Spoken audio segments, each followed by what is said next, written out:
Hey, how's it going, fellow YouTubers out there? How you guys doing? Um, I hope you guys had a really good weekend this weekend. I know I did. Um, there are some few things that I had found out over the weekend that I discovered. So there's some things I wanted to talk about and discuss with you guys. And the first thing I want to talk about is Hollywood needs to stop. Now, what I say by that is I was watching a Power Rangers trailer over the weekend, and when I saw it, like maybe 30 seconds in, I was like, no. I was like, Hollywood, what are you doing? You're ruining another good movie. When I was growing up and the Power Rangers came along, it was really cool. It was really awesome. It was something that, at that age, I had never seen. It was really cool. It was action. It was morphing and transforming and robots and you know, all kinds of interesting characters, evil and good. When I saw this trailer, though, I was like, this isn't for me. And I did notice, throughout the Power Rangers franchise, as they started going in a different direction, it was more for the newer generation. It was for a different audience as it went down the road. So, as a original Power Rangers fan, it seemed like I couldn't keep up with that. You know what I mean? Even when they made Turbo, and then maybe even a little further down the road, a few Power Rangers series, I was kind of into it, but then after that, lost. And I felt the same way how they were ruining a movie when they did it with the mutant teenage turtles. I didn't like that. I like the old Ninja Turtles. It seems like they want to put these big names into a movie and put all these special effects and overdo it. It was simple when they did the other, Ninja Turtle movies, the old Power Ranger movies. They didn't put all the extras into it. They put the creativity into it.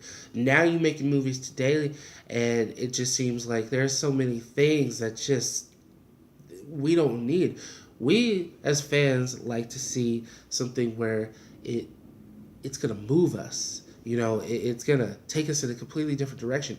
This to me just seems like it's going to be a glamour movie, a Power Rangers movie with a stamp on it to collect a little bit of money from the people who really don't know much about Power Rangers. This is fine. I'm not knocking that, Hollywood, but I'm just saying, can you try, if you're going to make a new movie out of something old, can you try to keep some of that old flair, any part of it? Because I know you guys just went south and did whatever you want for this new Power Rangers movie. And unfortunately, sadly, I'm not even going to go see it. In my opinion, I saw the trailer and I was just like, no, this is wrong. And I felt the same way about the Ninja Turtle movie, the new one that came out. And I didn't see it either. If I did, I may have caught it on TV. That's how bad it is for me, the way I feel. Anyway, moving on. I was looking at a Taco Bell clip when I was on social media, and I realized they were coming out with some new tacos or something like that, new dollar thing for their menu. And one thing I kept thinking about, I talked to my friends a lot about this. I was like, "Ooh, Taco Bell, that's not really good." I mean, every time I get Taco Bell, I have, a bad, issues later in the bathroom fighting with the toilet. So I was like, what Taco Bell should really do and rebrand themselves with their food? They should call them Taco Bell's tacos with a laxative twist, because knowing that you will have some type of fight with your toilet at the end of the day, and knowing that it was Taco Bell. But if you eat enough of it, it could be your laxative. So I was just putting that out there, just a little funny thing. Moving on, Sunday's game, what I watched was Atlanta versus uh, Green Bay. And the thing is, I saw I saw the game, and the thing is, I probably was on my phone, I was probably talking and hanging around, and I look up maybe into the second quarter. I noticed that Green Bay had zero. Not to say I was even a Green Bay fan. Not to say I'm even an Atlanta fan. I just go with the numbers. I go with the winning team. You guys can say whatever you want. However, the numbers don't lie. Now, for numbers to not lie, zero from Green Bay. And yet, Atlanta took it all the way home. That was at least starting off at the beginning. It was zero. Green Bay did, catch up eventually throughout the game. However, didn't win. They were so far behind. The gap was, at some point, I was kind of low-key cheering for them when they did even get a score. It's like, yeah, you got it. But you still got like halfway to go. So, yeah, unfortunately, it was a sad day for Green Bay this week. But it's okay. You can always try again. Do better next time. Okay, moving on. I was talking to my friends about this, and there's been a lot of rumors, a lot of things going on about Kim and Kanye West, and mostly been talking about how they've been divorced, getting a divorce, and things between the marriage isn't doing so well. But that's really not the case. I think that the media likes to put stuff out, or certain tabloids likes to put things out, kind of mess with people's minds, and then give a different view and scope on how they view their the celebrities that they follow, like Kim and Kanye. And the thing is, you don't want to have a bad impression or a bad thought about them, or thinking that they would break up or anything else. There's something crazy is going on with Kanye. Obviously, they've been having things go on, and it could be family issues and other things going on of that nature. And it could be things going on between them. But you have to understand they can try and settle it. They can try to figure these things out if necessary. And at an ultimate standpoint, I feel that they will do what they can to work it out. And I think they want to prove their fans wrong, that what they hear, that they're stronger than that, and they wouldn't leave each other. So I'm just setting the record straight on that. For those of you who believe that Kim and Kanye were getting a divorce, not true. Let's see. My favorite topic, Donald Trump. What can I say? It's been a couple days now since he's been into office, and he's getting settled right in, I'm sure. Everybody's talking about how some of the promises he was talking about in his campaign, he's not going to do. Half the things that he even said in his campaign, he's not going to do. And this is why. Because the voters that he got from people that supposedly supported him, all he had to do was talk shop to people. Just say whatever he wanted to them, which I'm not saying that all politicians do. I'm not saying that they're liars. I'm not saying any of that. I'm just saying that when you do make a promise to America, to the people, you could tell them, well, I tried to make these things happen, compared to I didn't do anything at all, compared to I'm lying to you about getting your vote, and when I get in office, it's not going to happen, or there's going to be a little something different. That is what I'm talking about with Donald Trump. How he went about this campaign. Really, he could have lied throughout his whole campaign and said whatever he wanted to the American people, whatever they wanted to hear.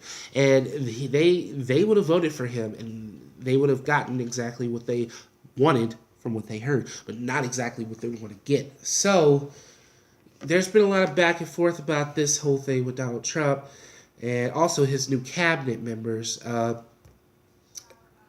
Some of those members, I feel that they have experience in whatever they do, but when it comes down to it, they have a specific job and task to help support the country in their area. But if they're not going to be good or doing what they're doing, and especially if Donald Trump is the one who's pushing them in, I think that the Congress needs to evaluate how good their jobs are going to be, and if they don't do well for what he picks, they should reconsider some other people. In my honest opinion, because if you don't come and deliver and do what you're supposed to do, and you get all these people behind you, and then you hire in all these people, and you have, this set thing, and it's not even going towards the direction it was supposed to be going, for what you said. You're doing sleight of hand and doing this while you're supposed to be doing that, or taking things back that you said during your election. Those things, people are going to start feeling like, how long will this, go on? Because eventually people are going to get fed up. I really want to see him out of office. The thing is, he gets 4 years. I feel that, it's going to be an interesting 4 years, because could he do bad enough where he doesn't get through all the 4 years? Could that be the case? If there's just some decision, some type of thing, I'm trembling over it. It's like, you fuck up, you mess up, boom, we're going to get you out of office. We need somebody else. But keep in mind, it's a whole list of command. Even if he wasn't in office, and that was another thing I thought about. If he wasn't in office, there still would have been somebody else that would have probably been in his back pocket to still keep his work going, or whatever. He would have still been involved. And he still would have probably been pushing the money freight to make sure that he got what he wanted. Donald Trump likes to see things the way he sees it. And he wants to get people to be behind that. So if he strongly believed that the mood was blue, then he would make you believe that too. And if you didn't believe it, he would do everything he could too. Whether it be brainwashing, whether it be you telling a lie to other people just because, he's got all these resources, money, he's this establishment. No. That's not how it's going to go. But, we're going to see as time goes on what's going to happen. We have other representatives and other members in Congress that are going to do their part to help our country keep a leverage, a balance. But with Donald Trump, it could go anywhere. It could be here. It could be here. So, that's just my thought on it. And also here, the weather in Cali has been kind of interesting. It's been up and down. It's been all over the place. Weather, the clouds being gray and just flying by real fast, and then pause for a second, shower, then stop, then rain really hard, and then, next thing we know, we've got the 105 flooded, the 110 flooded, the 710 was flooded. Many places here were flooded. It's a good thing that it didn't get worse, but as far as weather conditions go, it was bad. Hopefully some of that water will drain out, and, the weather this week here in California, LA, is supposed to be a little more clear. So hopefully this week will be okay. But what we were experiencing for, the last days of the weather and rain, it was duly needed. We needed it because we had the drought, and it's helpful for, our state. And the thing is, we also haven't had any rain like this in the storms that they've been talking about and everything since like 11 years ago. And it made me think about it. I was like, I was just about damn near to graduate, or I was in high school, but it made me think like, geez, it's like time goes by, and then, things like this happen. It just makes you really think. So being prepared, staying alert, making sure that, when you're going outside, you're okay, you're good. You don't have to worry about, some nasty flood coming in, which hopefully wouldn't happen. But just put that out there, some consciousness, awareness, and that today is my discussion. And there'll be more coming soon. Thanks, YouTube.